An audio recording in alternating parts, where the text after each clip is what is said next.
Let's try to understand the world a little better. I'm your host, Timo Wunderlich, and with me is Bradley Schurman, a demographic futurist. I want to dive right into the topic and ask you there are two major problems addressed currently when it comes to population size. One is overpopulation, and the other seems to be the total opposite, a population collapse. Which one is true? Both can be true, believe it or not. We're experiencing two trends happening at the same time. The first is the collapse of birth rates worldwide, with the lowest birth rates happening in Asia, followed by Europe, and then the United States. But at the same time, our population keeps increasing worldwide. We're at 8 billion people, and we're expected to go upwards of 9 or even 10 billion people. So, why is this so? Well, it's happening because birth rates remain high in certain parts of the world, including sub Saharan Africa. In countries like Niger, birth rates are at 7 or just under 7, which means that every woman there is having on average 7 babies. So this is pushing up the average size of the global population, despite countries like Germany and the US starting to see our populations plateau, grow very slowly, or even decline in some cases. So, how dramatic are both of these problems then? Well, depending on how you look at it, they can be quite severe. Obviously, if you're looking at exponential population growth, the challenge is obviously on global resources. Do we have the ability to sustain a population of that size? I think if you look around today, things look quite dire with climate change. But if you think, well, okay, we can shrink the population because there are lower birth rates, that causes other concerns, primarily for nations like ours. What about the economy? If our economies have always been predicated on growth and we start to see population decline, will we see growth in the future, or do we need to shift to a new mindset where we think about degrowth and new ways of looking at societal measures for success? So, if I understand it correctly, overpopulation is a problem that addresses that is current in the whole world, a geo problem, if you will, and um, population collapse is just for certain states, for certain countries. Yeah, it's for certain states and certain countries, and it typically tracks to development. So, those countries that are the most highly developed countries have the lowest birth rates. This is consistent across the board. So, where we see the fastest declines are in countries that didn't have exponential growth post World War II. Those are primarily the Axis powers, Japan, Germany, and Italy. They didn't have the same boom as most of Western Europe and the United States following the war. So they started their age curve a lot sooner than the United States, for example. In a country like Japan, they're already experiencing population decline. They've actually been experiencing population decline now since about 2014. This means that they've lost about 3.1 million people from their total population. So the realities are different from place to place. In developing nations, countries that are further from the development arc, they still have high birth rates because their societies are more traditional. Mm. They don't have the same social protections that you can find in Europe and East Asia and the United States and Canada. They don't quite exist there yet. So that traditional family structure is still very much paramount. How many, or I guess it's dependent on the country, but how many births per woman, is that the correct term? Yeah. Would there need to be to for stable population? So there's a number. It's 2.1 babies on average a woman needs to have in order to maintain a stable population. There is not a single country in Europe that has that number. The United States is below that number significantly, although some states have met replacement rate, including South Dakota. But once you dip below that number and you don't have positive immigration, the likelihood of the average age of your population going up increases substantially. And the likelihood that your country will face population decline at some point in the future increases substantially. So, take the United States, for example. We have about a 1.7, 1.8 birth rate. If it was just Americans, just the people that were here, the United States as a country would start to see a population decline in the coming years. However, the United States has positive immigration still. So we'll continue to grow, albeit at a very slow pace for the coming decades. Are there any more developed countries who don't have a problem with population collapse? No, There are none. there are none, Wow. not a single one. And in fact, the faster a country develops, the faster they run into these population problems. So, Korea, for example, Korea now has a birth rate of 0.78. That means, on average, each woman is having less than one baby in Korea. Wow. This is really potentially calamitous for their economy. But Korea is, a big economy, but when you take a look at a monster economy like China, which has similar birth rates now to Korea, they got there in about 30 years. They've turned that birth rate around to such a low level. And it's such an exponential shift in a place like China that they lost population last year. And based on their own official numbers, which they're not perfect with their numbers in China, they lost a population of 850,000 people last year. And to put that in context, that's roughly the size of San Francisco. And when you start losing population, it starts to happen exponentially. So year on year, they will lose more and more people. The first year of Japan's lost, it was a couple thousand people. Today, on average, annually, Japan is losing a population of about 750,000 people. That's roughly the size of Las Vegas if you want to measure it by city size. Wow. How can that be? How can there be a under one is it fertility rate, under one birth rate? I would assume, isn't it in our human nature to get children to yeah.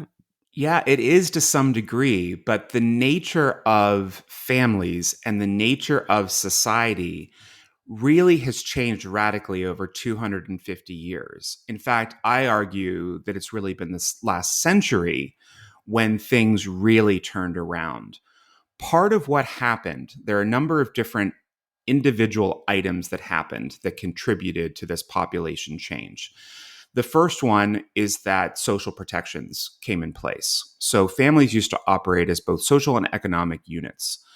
But by the 20th century, it was less needed to have a full family unit with lots of children because the government, society would step in for some of those issues. Another big driving factor is the empowerment of women over the course of the past century or so.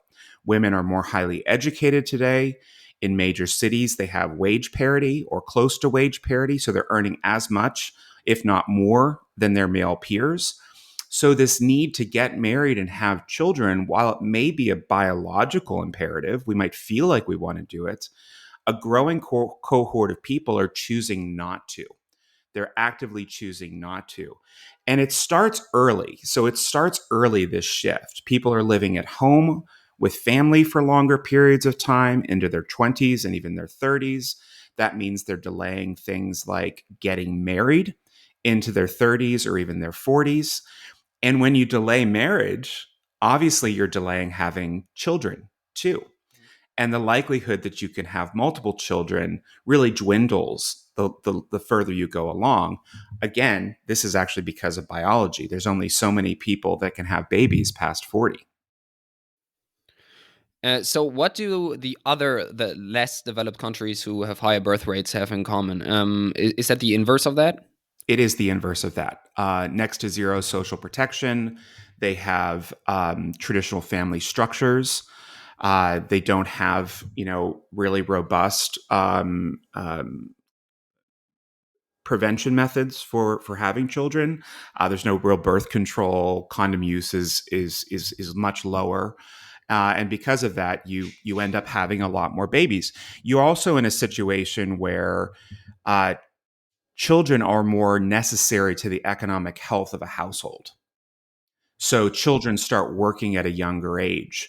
And you have to remember that it wasn't that long ago in our countries that children worked.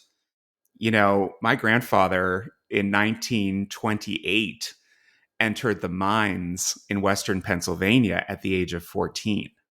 And that's not that long ago. It's just nearly 100 years ago that it was normal for children to go to work. That doesn't quite happen that much anymore, although there are some moves domestically here in the United States to allow children to work at younger ages, as young as 14. What are solutions to these problems, especially for the more developed countries in which we are currently? You touched upon migration. Are there others? Yeah, there have been numerous attempts by countries to really turn around this population challenge that we have in front of us. The approaches that they have taken, though, have had very limited success. People have looked at universal childcare as an option. They've offered cash benefits for women to have more children. They've offered job security. So if you leave to have children, take time off for maternity leave or even paternity leave, they're okay with you coming back. They put all these protections in place. Nordic countries, France, none of them have really turned around this change. This change really seems to be a structural one. There are glimmers of hope here and there for those people who are pushing for individuals, women in particular, having more children. We've seen small towns that have turned this around.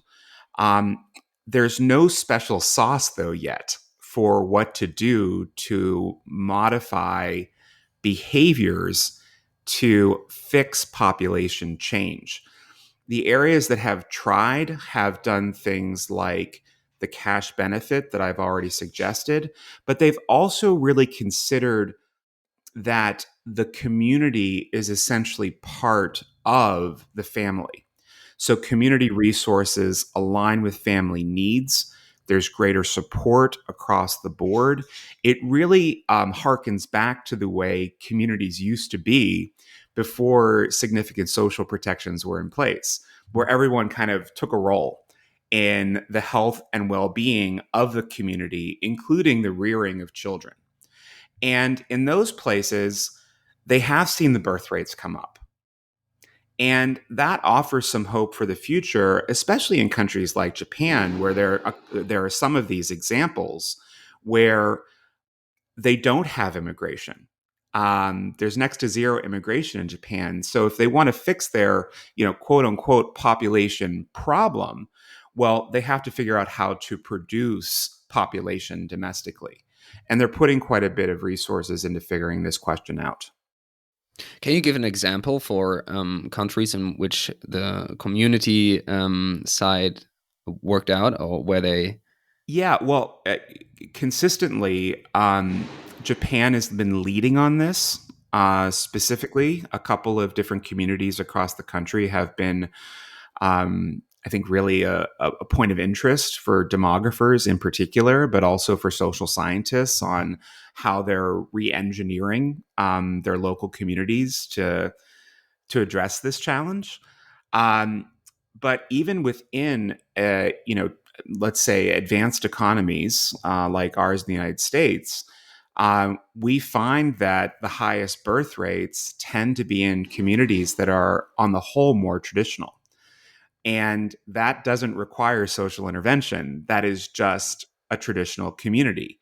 And you'll find these in communities that have higher degrees of faith, meaning that there's a greater degree of religiosity in a traditional structure of community, where there are some support networks within the church primarily that help support the idea of having a family.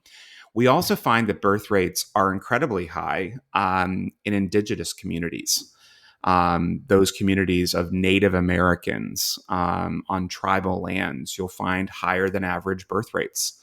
But again, this goes back to a traditional social structure, which is really new against the backdrop of human history. The way we live now, believe it or not, is contrary to history and contrary to a very long history, too. You know, we've been walking this planet for 300,000 years. And for about 10,000 years, we've been living in some form of civilization. We reversed the tradition of society basically in 100 years. So, what happens when you reverse the tradition of society? Well, obviously, there are um, unintended consequences. And a decline in birth rates is one of those unintended consequences. I have a question to about the Indo native folks. Um, couldn't you say, or isn't there an argument to be made that those are people living in maybe inside a more developed country, but they're living a less developed Yes, lifestyle or in a less developed area? absolutely. Absolutely. You know, the tribal lands across the country, not only are they living a more traditional way of life, they're also living largely without electricity or even plumbing in some cases. So, and there aren't the same degrees of educational attainment as there are on, let's say, you know, the big cities. There just isn't the same level of attainment there. They also tend to be poorer than the country on average. So, yeah, they are a different place. They are a nation within a nation. Um, but I point to them because even within these, you know, let's say highly developed countries, there are still pockets that remain traditional, despite the modernity that surrounds them. But is then the high birth rates are the is the reason for that the more the greater community experience, I would call it, or is There's it a greater community that they still experience. working? Yeah, there's greater community experience. You know, like Hillary Clinton said, it takes a village to raise a child. They still have that traditional structure, but it also comes with a lot of negatives too. Okay. So there's a high mortality rate among children on tribal lands. That's the Mm. way society used to be too. Children don't die the way they used to. You know, 100 years ago, a child born in this country had a 1 in 2 chance of making it to adulthood.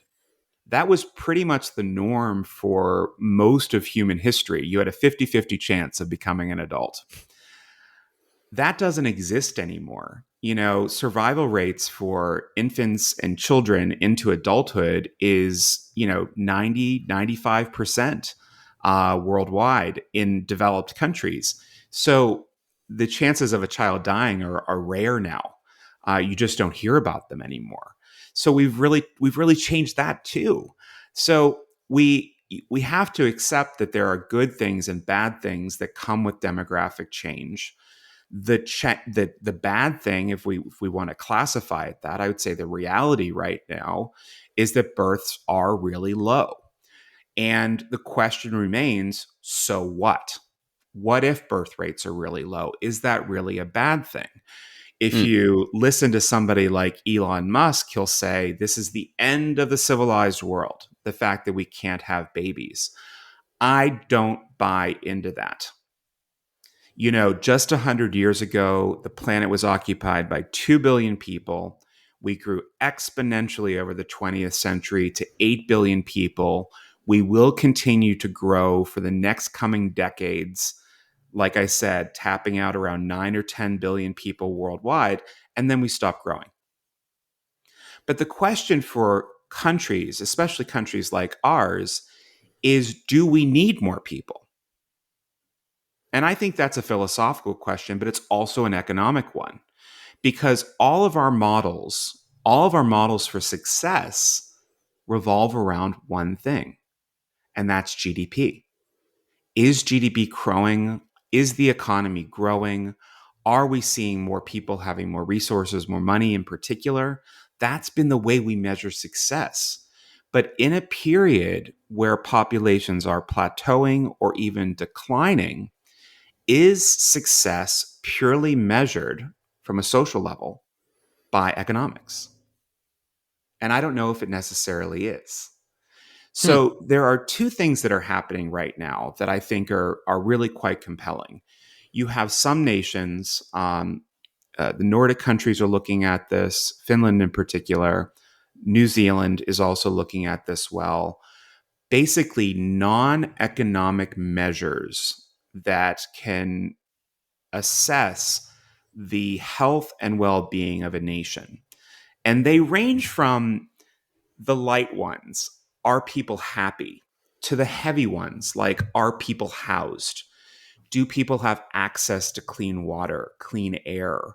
Are we reaching new levels of educational attainment? How are the arts and culture surviving?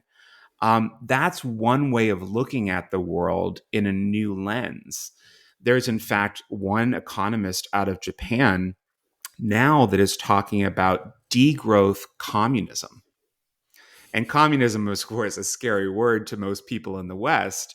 But this idea that we can think about a period of decline as one of opportunity if we come together as a society and focus on maybe non economic goals or less on economics and more on social welfare and well being, then we could actually really improve social cohesion at the end of the day. 20 years ago, a theory like this, an idea like this, wouldn't have carried any water. We would have laughed at it. But today, there is some truth to it that we have to rethink our norms in order to really move forward in this new period. Because we've been trying now for nearly half a century to improve birth rates, it hasn't happened. So, did I get that right? Is GDP growth directly linked with population growth? It's a big part of it because the more people you have in your country, the more people you have purchasing, the more people you have working, the more people you have contributing to the tax base, more. So all of that contributes to economic growth. Now, obviously, growth is not restricted to a nation. Economic growth is not restricted to one nation. So Japan's economy grew at a rate of 6%, I think, in the last quarter, yet their population is declining. Well, why is it growing still? Exports. It's growing Hmm. because of exports. So there are still markets that are growing worldwide. Germany, of course, is a great exporter of goods. The United States is phenomenal at this. There are markets that we can go into as businesses, as countries, that can help our economy continue to grow. The concern is local demand, national demand, and that's effect on the overall health of the national economy, which will decline, obviously, if we don't have a growing population. You said earlier there's a cap toward world population. I think you mentioned it was at 9 billion About 9 or 10 people. billion. Okay, There, we how? haven't fully agreed on when this will happen or the total number that will top out at. Okay, but how does it? How do you predict these things? I would say, like, and how reliable are those predictions? They're pretty good. Um, I think that the models that the UN uses are a little outdated. The UN predicts the global population will stop by 2086, 2085, 2086, and so we'll hit that upper number, just about 10 billion or a few 100 million more than that. There is growing thinking, though, that our models are somewhat outdated. And the Club of Rome, for example, a group of economists, demographers, social scientists, are predicting that global population growth could actually start a lot sooner, perhaps as early as the 2050s. Well, guess what? That means that both you and I are going to be alive for that. There's less a chance that we're going to be alive for 2086, but the likelihood of being alive for 2050s is I mean, that's just a few 20 years away, 30 years Yeah. away from now. So yeah, will we see that? Probably. But what does it all mean? We don't know. We've never experienced a worldwide population decline since the Black Death. since the plague that ravaged Europe in the Middle Ages. We've never experienced it before. And that was a single event that happened over a number of years that we eventually recovered from. This is an event that's been happening. It's a structural force that's been occurring now for, frankly, over 2 centuries. And it's really sped up in the past century. It is tied intrinsically to industrialization, modernization, and the creation of social welfare.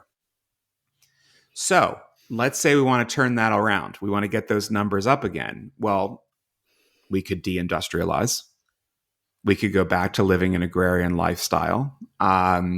We could take away things like birth control. You can no longer have that. There are things that we could do, but they seem really draconian and backwards. Like, are we willing to give up modernity in order to grow the population again? My answer is no. If there's a cap to human population, wherever that might be, is there still an overpopulation problem?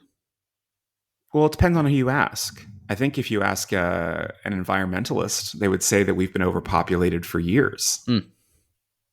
I think if you would ask a zoologist, they would say the same thing. There are too many humans on the planet against other species. I think if you would ask an infectious disease expert, do you think there are too many people here? They would say absolutely. And they would point to the fact that we keep pushing into areas that were occupied by other creatures that are carrying diseases that then can transmit eventually to humans. COVID is a perfect example of that, where humans interacted with native species and a disease jumped from the native species to a person, causing a worldwide pandemic. So, yeah, I think you could ask thousands of people, are we too many people now? And you'd get a resounding yes. You would get a resounding yes. But if you asked a real estate developer, they would say, no, we've got plenty of land. We can build more houses. If you asked the head of any corporation, they would say, absolutely not. We can always have more consumers. We can always Mm. have more consumers. If you ask a social scientist, particularly a demographer or somebody who deals in the political sciences, they might say, well, it depends. Having more people means it's harder to govern. There are lots of different perspectives on this. I think, from my standing, we have more than enough people now. The question is, do we get to a period of stable growth or even stable degrowth versus this exponential growth rate that we had in the 20th century, which was really a disruptive period of time, and get to a more even playing field for population growth? And here's why I say this. For most of human history, like I said, we've been around for 300,000 years, 10,000 of which have been in civilization. Our populations have grown very slowly, very slowly. And I challenge anyone listening to this today to just take a look at the population growth map of the world from about 10,000 years until today. And it really is a shocking image to see, because right around 1900, you see this trend line that is kind of stable, just shoot through the roof. Shoot through the roof. And that signals disruption. Now, will our degrowth be as disruptive as our exponential growth? Hard to say. Hard to say. But, and I probably won't be around for it, and I'm not quite sure you will either. But it is something to consider. It is something to ponder for future generations. You mentioned the Black Death, and now also the crazy growth in population. What are the catalysts, the biggest catalysts in historic catalysts for population change? There have been four that have really driven us to the point that we're at today. And each one of them was an industrial revolution. The first industrial revolution in the 1760s, 1770s, 1780s made the city really the center of life. We started to see people move from the fields and into the factories. That was the first kind of inkling of change. The second big change happened just after the Civil War in this country in the 1870s, the 1880s, the 1890s, where we had just this period of discovery and growth. People moved in mass to cities. There were mass migrations worldwide. Birth rates started to dip. In the 20th century, it was really the 1950s, 1960s, and 1970s, the dawn of the information age, where we started to see communications improve. We saw really radical changes in scientific development. We started to see a lot more children surviving into adulthood, in large part because some of the investments we made during that second revolution, which were things like clean water, sanitation. I say all the time, one of our big credits for longevity is actually the garbage man. And we give him no credit for our survival rate because every week somebody picks up that can and that can goes to a place and we keep our cities sanitary. That really helped survival rates. But in the 21st century, we are in this period of information revolution, what is commonly referred to as the fourth industrial revolution. And this is just speeding up things at a pace that is just really shocking. Each one of these revolutions, the birth rate has taken us a harder dip downward. Information is a big driver. Education is a big driver. Economics are a big driver. There are fewer people now, both in real numbers and percentage, that live with food insecurity today than ever before. There are fewer people today that live with water insecurity, clean water insecurity than ever before. That drives change. That really relates directly to our populations.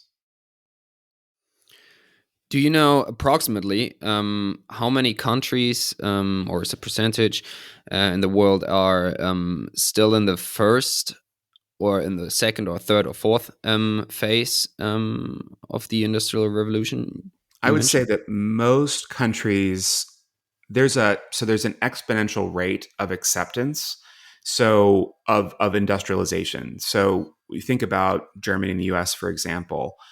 We went very slowly in our industrialization periods, kind of lurching from one to another. Well, in places that we would consider developing just 20 years ago, they're developed now. They have all the attributes of a developed nation. They have industry, they have clean water, they have education. It might not be as great as in the West, but it's improving. But the growth of these things, the change in these countries is exponential. So take China, for example. China is the second largest economy in the world. It grew exponentially as an industrial power. It did so over, let's be generous, a 50-year period. So where it took our countries 250 years to get to this, China did it in 50 years. And that rapid change happening in such a condensed period of time, 20% of the time, is causing disruption in that nation to such a degree. People flooded from the fields to the factories, moved away from the rural areas to the urban ones, completely upended the family structure overnight. And the result is people aren't getting married at the same rates. People are staying single for longer periods of time, and they're just having fewer babies. They are just having fewer babies. So there is an exponential factor to this that happens when countries modernize very quickly. So this is why I brought up earlier why the modeling may be off. I don't think anyone would have anticipated 35 years ago, 40 years ago, that China's population would be in decline today. In fact, most writing during the 1970s, in particular, suggested that our population was out of control, running out of control. It was never going to stop. We were going to grow until we couldn't feed ourselves anymore. It was called the population bomb. There's a book on the subject. That changed, though, when China modernized. So the question for me, and I think for most of us now, is how quickly will places like sub-Saharan Africa modernize? And if they modernize at the same pace as China, which is a huge TBD, it's a huge TBD. If they modernize at the same rate of China, will they see the same adjustment to their populations over the same period of time? Will they go in a place like Niger from 7 babies per woman in their lifetime down to less than one? I think that's entirely possible if they follow the same trajectory. So if there's such a huge change in thinking since I don't know what you said, 1970 when the population bomb came out, Mm-hmm. um, um, and at that point everybody thought um, that overpopulate or that massive population would be the problem. Now there are different opinions on that. How likely is it that the opinions we have right now could be changing in the next 20 years as well and turn out to be It, wrong? it, it could change. Um, the data doesn't suggest that it will. And we have to go off of the data we have. Doing strategic foresight, which is a big core of my book, a big core of my business, requires us to do a couple of different things. The first is, get that data that we have right here, right now, and analyze it. The second piece that we have is taking a look at trends, emerging trends primarily, what's happening in tech, what's happening in tastes, what's happening in culture. The third piece, though, is looking back at history and trying to find relevant points in time throughout our recorded past that might signal what the future could be. We don't have a good reference point for what we're in now. So, could it change? Yes. Is it likely? No.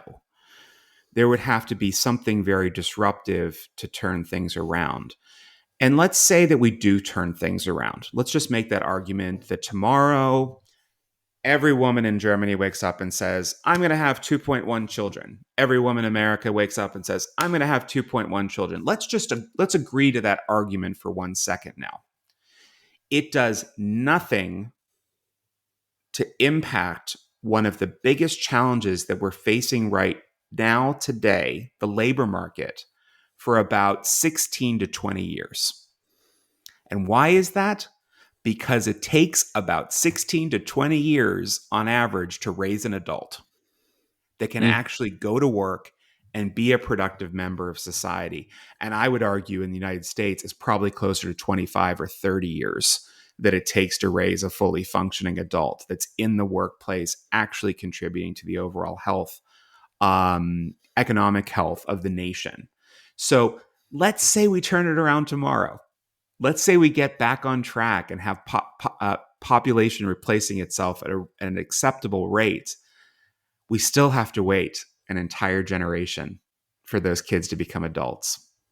So, what we're dealing with right now is actually the more important issue. It's not 2086, it's not the 2050s.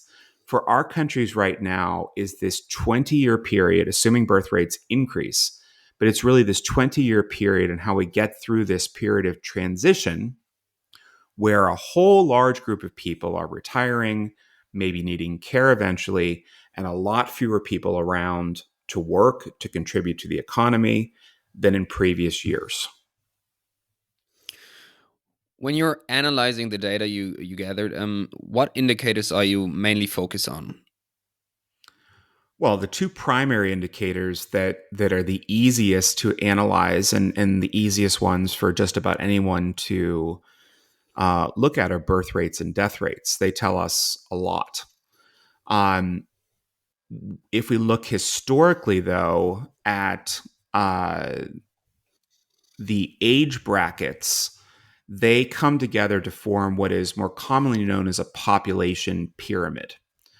And population pyramids typically looked just like the pyramids of Giza, a very large base of young people and a very small tippy top of older people.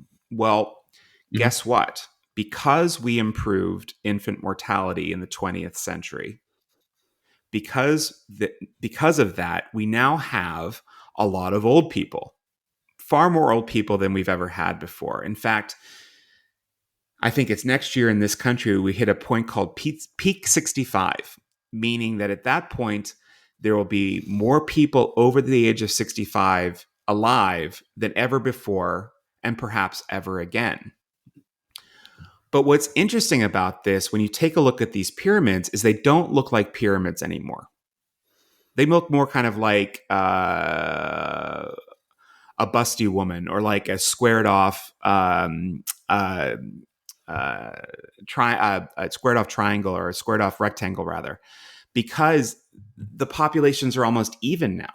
So boomers roughly are the same size as Gen X. Gen X is roughly the same size as millennials. Millennials are roughly the same size as Gen Z rather. So that has really changed the dynamics in society too. And we haven't had to deal with this reality before, where there are just so many older adults, and engaging them in productive working lives that go past traditional retirement years is one of the ways that we can grow our economies, I should say, without necessarily having more babies. So if I'm a Mm. 65-year-old man and I'm still in good health and I'm still got, all of my cognitive abilities, I still have this great opportunity to contribute. And I can contribute for like another 5, 10, 15, maybe even 20 years, depending on the job. We ask people, though, or suggest to people, in large part because of the social welfare system and the state pension, that they should leave work around 65. If we're able just to capture a fraction of those folks in work for longer periods of time, we actually can stimulate the economy. And that's something that more and more countries are looking to do right now. So are those the two? Those are the main two indicators you're looking at. Are you looking at others as well?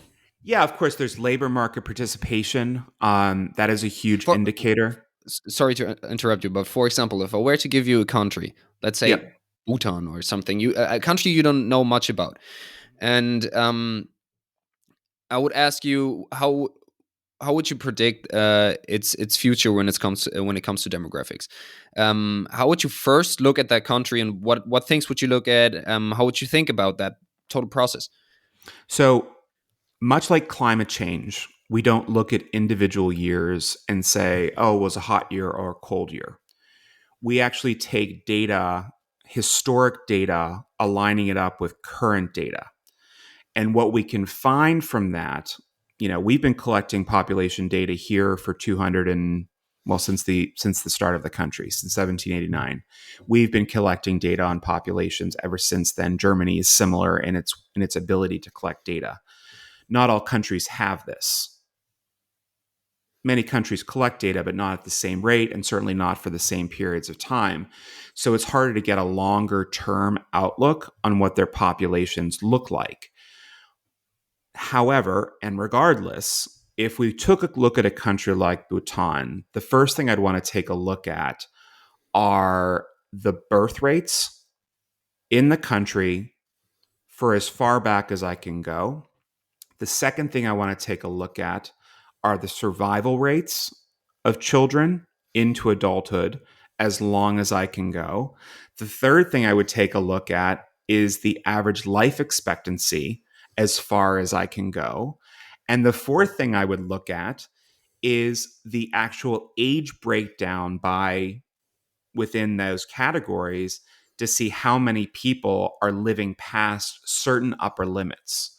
So, like, average life expectancy in Germany right now, I believe, is 79 or 80 years old. 5 years ago, it would have been less than that. 10 years ago, less than that. 20 years ago, less than that. That doesn't express everything, though. We need to get a better sense of how many people are living past that to see where it signals the Mm. overall health of the nation. So there are a lot of different pieces that we put together in the puzzle to get a very clear picture of where things are going. And from there, we can make some predictions. And of course, there are also, things that we would that are not necessarily data driven that we look at too, things that might signal economic health, things that might signal, whether people are going to have children at all. Um, one example is pet ownership. Um, People have pets as Uh, companions. and then you So don't have children? in some cases, that is the Uh, case. The purchase of luxury goods. If people are buying designer bags, they're not necessarily putting money away for having children. If we look at things like people eating out, people with families don't eat out as much as single people do. So that signals that there might be a dip in the birth rate. Um, there are just so many different things that you can look at, both in the hard data, but also in the trends that can suggest where a country might go. Now, let's be clear. Nothing is perfect here, and no one has ever really perfectly predicted the future. But what we can do is we can offer, essentially a band of the possible, from the least possible to the most possible, or from the least possible, least likely to the highest likelihood, and it kind of falls in between that. What the reality will be based on what we know today. Obviously, the closer we get to an event horizon, the more likely we're going to be right. So, when COVID happened, my company reached out to our clients in January of 2020 and said, we have concerns because data suggests that this actually could be a pandemic. And people said, what do you mean a pandemic? We have heard of no pandemic. We've heard of no disease. And we had enough data points that we felt confident that an outbreak would happen here in the United States within 3 months' time. And lo and behold, it happened in March. The closer you are to an event horizon, especially if you have data, and not just hard data, mind you, observational data, historic trends, if you have those pieces, you can make really strong, if we're being fancy, we call them predictions. If we're being real, they're really educated guesses on what patterns may be. But I'll tell you something, and this gets us a little bit away from the overall population discussion in terms of demographics. But our reference point for the pandemic was the 1918 pandemic. And hmm. believe it or not, we were able to take a look at local behaviors in this country that happened in 1918 and 1919. And believe it or not, they were near photocopies of what happened in 2020 and 2021, including certain regions of the country avoiding public health measures. Interesting. So there was an American author called Mark Twain, and I reference this quote from Mark Twain all the time. He said, "History doesn't repeat itself, but it often rhymes." And when you're able to look at the world through that lens, like, we don't know each other well, but even if we were best friends, I couldn't predict what you're going to do 2 days from now. I couldn't Mm. predict what you're going to do, maybe 2 hours from now. But when you take a look at groups of people, populations are predictive. And we do tend to oscillate on the same behaviors over and over again. It's just one of humanity's little quirks. So before we go into our last segment, where I have some rapid fire questions for you, I wanted to again. I know you kind of mentioned already, but I want again ask you: were there really no civilizations that had problems with population decline? There are no civilizations that we know of that had birth rate decline. Essentially, they stopped reproducing. There is no civilization on record where that has occurred. We have had civilizations, though, that have been wiped off the face of the planet. These were largely driven by war or famine, perhaps some societal collapse, but nothing Nothing has indicated birth rate collapse before. Nothing. And if there had been, I would like to believe that there will be a record of the birth rate collapse. For those countries those civilizations that kind of disappeared seemingly overnight, we can make guesses, but they happen rather quickly. Birth rate collapse happens relatively slowly. I just want to believe that there would be some record out there that signaled, hey, people just stopped having kids. But there isn't. But there isn't. So this is novel. This is a new period for us. This is something we've never experienced before. And it does challenge not just policymakers and our leaders to think about how to either get the birth rate back up or work with less over time, but it requires everyday people to think about, what does the future hold for us, and what can I contribute to a better world? With that, we go into the rapid fire question segment, as I just mentioned. So what I will do is I will ask a question. I will go in. I won't go any deeper into it, and I hope you can answer it within 2 or 3 sentences. You got it. That would be great. Okay. What are the most important metrics for your work? The most important metrics for my work are human behavior. Obviously, hard data contributes significantly too, but human behavior is my favorite one to watch. Do you have a message, or if you had a poster that would be on Times Square and everybody would see it, would you write on it? Change is here, yet hope persists. Do you have a favorite quote? History doesn't repeat itself, but it often rhymes. Do you have a favorite joke? I don't. A controversial opinion. I believe what nobody else does. That demographics are our destiny. They are certainly driving our future, but that doesn't mean we still can't be in control. What would you have liked to know earlier with 20, let's say? I got into this in my 20s. What would I have liked to know more? I think I wish I had a better understanding of the world back then. I saw this as somewhat isolated and just something that was happening in America. But the reality is, this is happening everywhere, across Europe, across Asia, into Latin America, and just beginning to happen now in Africa. So if I had that global understanding perhaps a few years earlier, I could have gotten ahead of the game.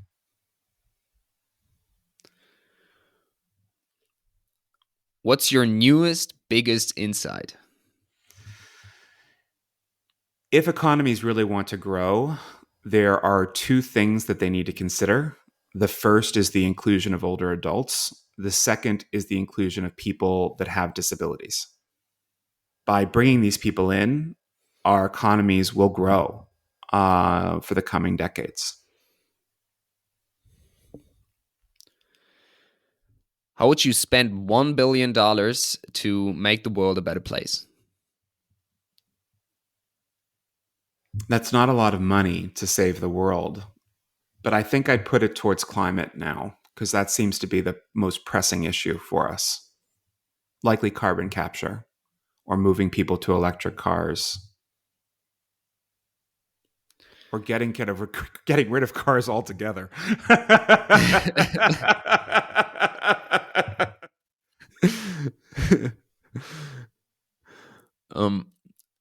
What do you think of Peter Zeihan?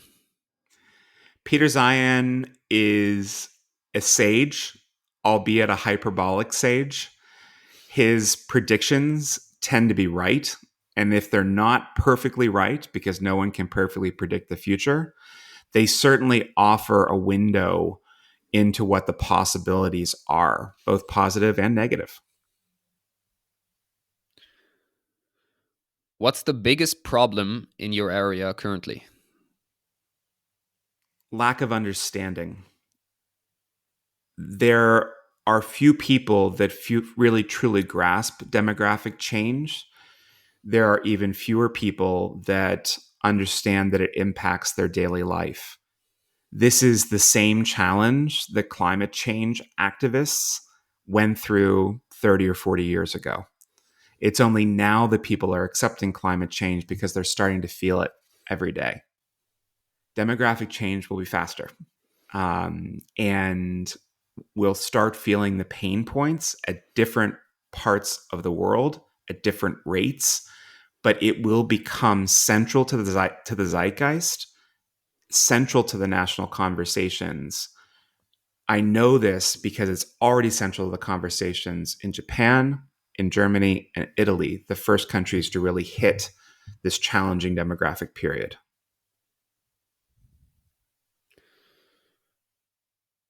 And that's it. Thank you very much. Awesome. Those were Thank the you. questions.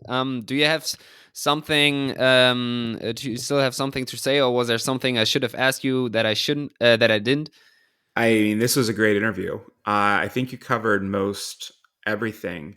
You know, Peter is really, really interesting, and he always comes up in conversation because he's been doing this at least in the public sphere for a bit longer than me.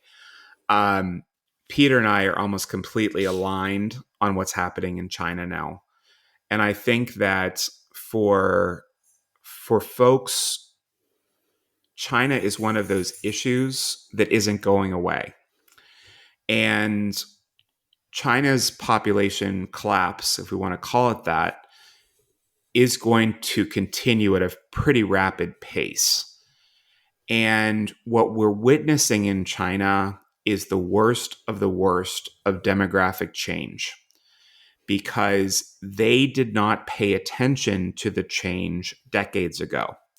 They've overbuilt their real estate market, specifically in housing, far more than they should have. They have something like 65 million excess homes. To put that in perspective, they could house every citizen of France tomorrow in an empty house. They've not offered their citizens pathways to investment that are outside of real estate. Hmm. So all of these people have money tied up in the real estate sector that is now collapsing. We're looking at a historic loss of wealth in China and no social protections. And it doesn't look like the government's going to step in. What keeps me up at night about China is the fact that China and Russia have similar governments in terms of an autocratic leader with very centralized power. And just like Russia invaded Ukraine under the pretenses of dismantling an authoritarian government in Ukraine, there's nothing to say that China won't do the same thing into perhaps the Kashmir region or the Taiwan rather, or even Russian territory because they want to expand their empire.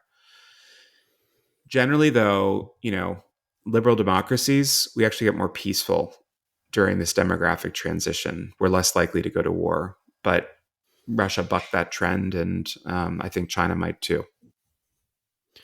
What internal solutions has China tried to combat that demographic change? Well, the first thing they did was throw out the one child policy. The one child policy really kind of sped up their demographic decline. They were already, the populations were already adjusting downward. The birth rates were already adjusting downward. But they decided to inject like speed into the system, and the birth rate really just collapsed.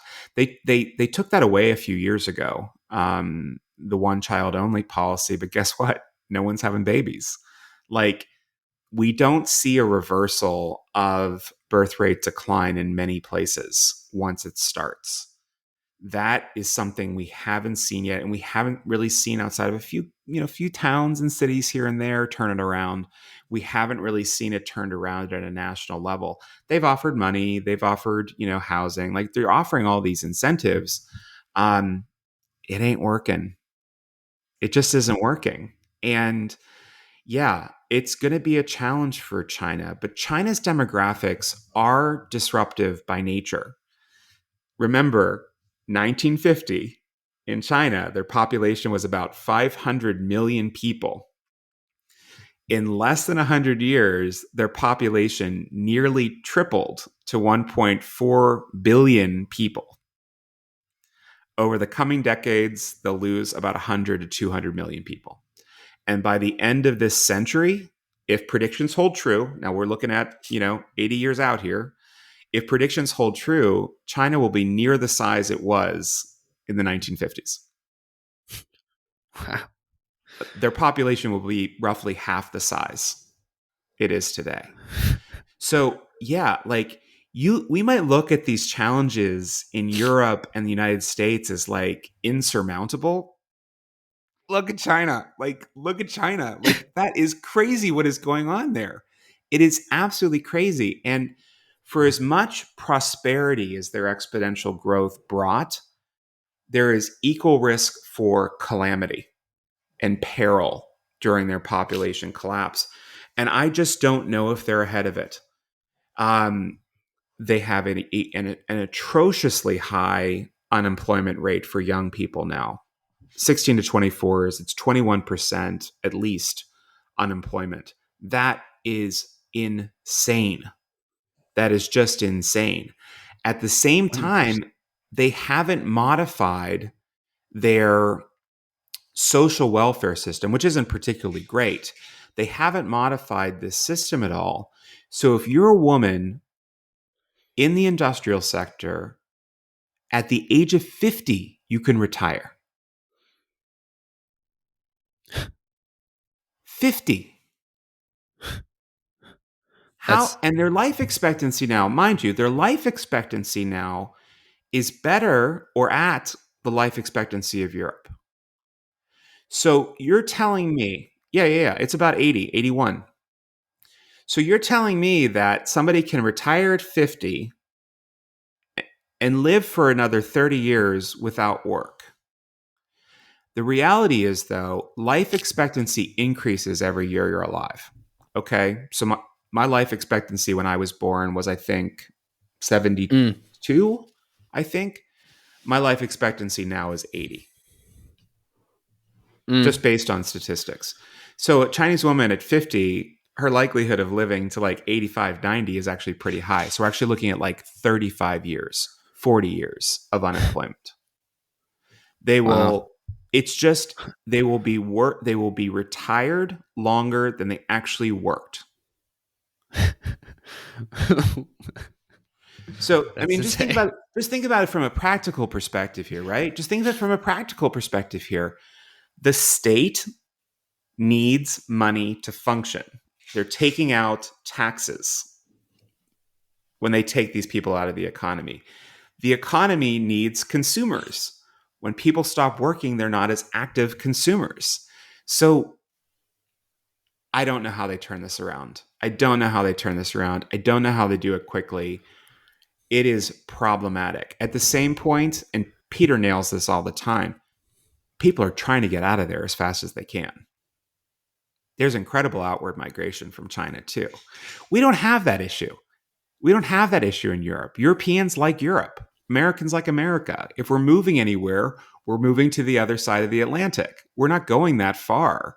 We're staying kind of within our kind of general Atlantic confines.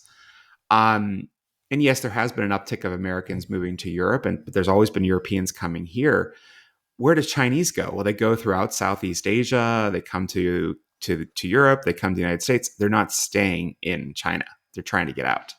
And you don't hear Oh, about anyone, well, very rarely hear about people say, I have a dream of moving to China.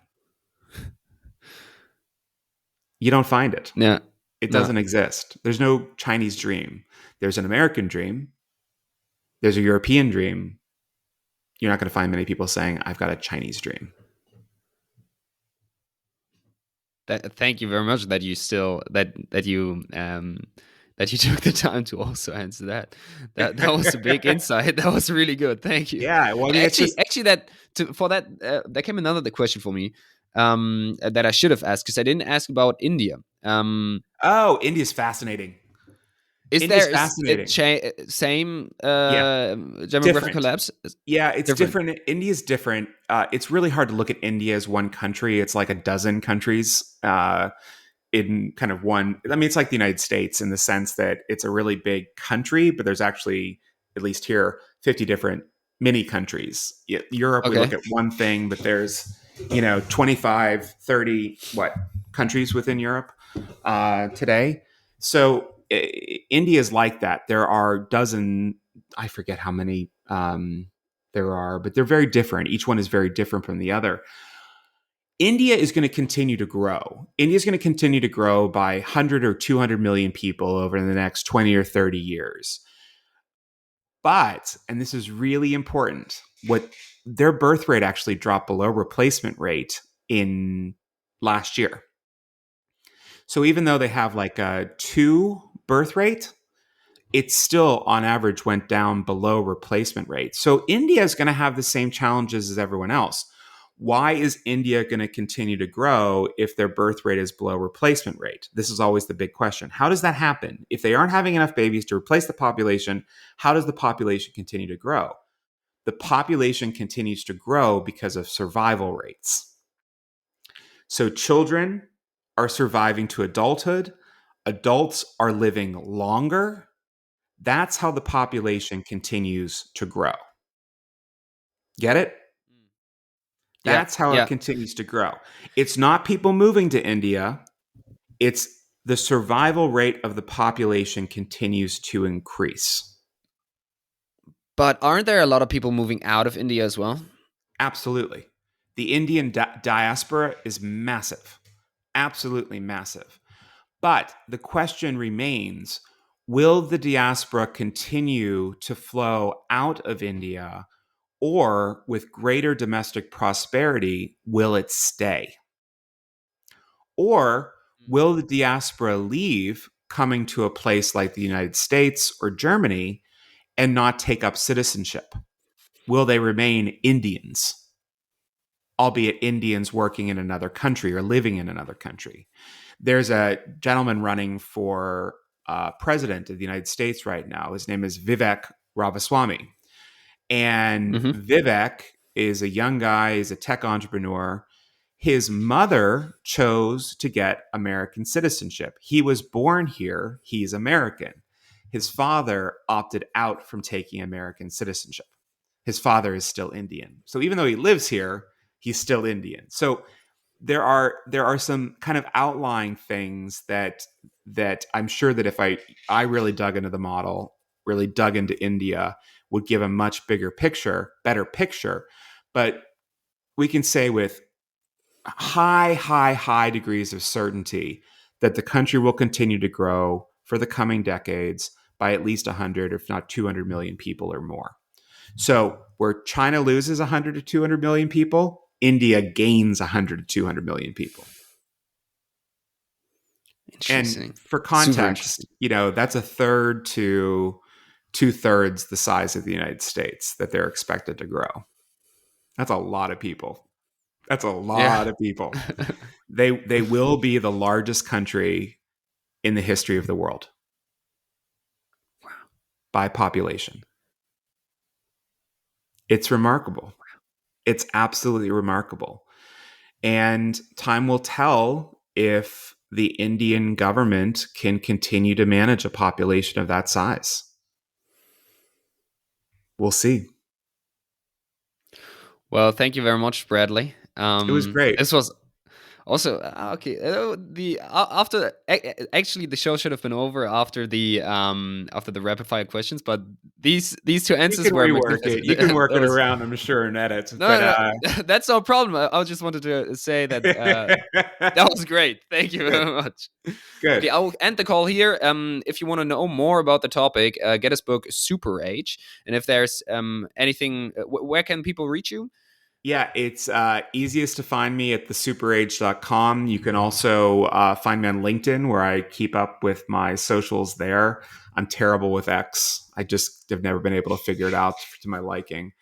And of course, you can always reach out to me via email at bradley@thesuperage.com. Thank you very much, Bradley. Thank you.